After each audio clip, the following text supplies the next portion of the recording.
আজকের নিবেদন, জীবন যেখানে যেমন। ছোট থেকে আদরে আবদারে একটা মেয়ে বড় হয় তার বাবার বাড়িতে। তার হাসি, সুখ, দুঃখ, কান্না সবই বড় করে দেখা হয়।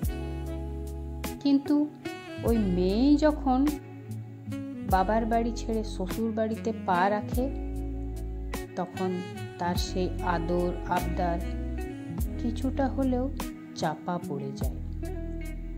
নতুন পরিবারের বাকি সদস্যদের নিয়ে বেশি ভাবনা চিন্তা করতে হয়। তাদের কি পছন্দ, কোনটা নয়, সবটাই। কিন্তু বাবার বাড়ি পেছনে ফেলে আসা সেই মেয়েটার তো পছন্দ অপছন্দ কেউ তেমনভাবে জানতে চায় না।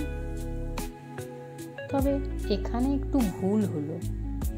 সব পরিবারকে একই ছাঁচে ফেলাটা ঠিক নয়। এক একটা পরিবারের সমীকরণ এক এক রকমের।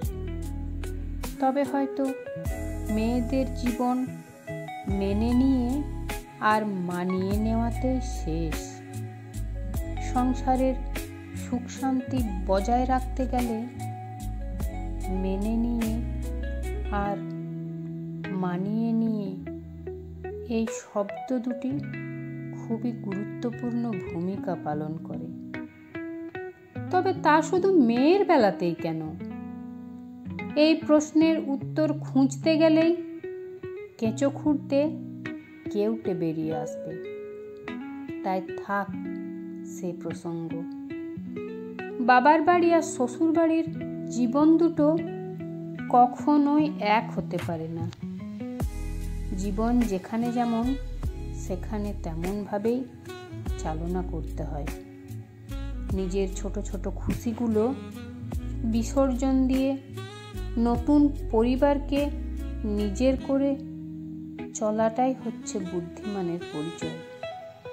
তখন দেখবে সবাই তোমাকে সাদরে গ্রহণ করে কখন যে আপন করে নিয়েছে তোমার অজান্তেই, তা তুমি হয়তো বিন্দু মাত্র টের পাওনি। তখন সেই মানুষগুলোর প্রতি এতটাই মায়া বসে যায় যে সেই ঘেরাটোপ থেকে বেরিয়ে আসা আর সম্ভবপর হয় না। তারাই হয়ে যায় তোমার একান্ত আপন।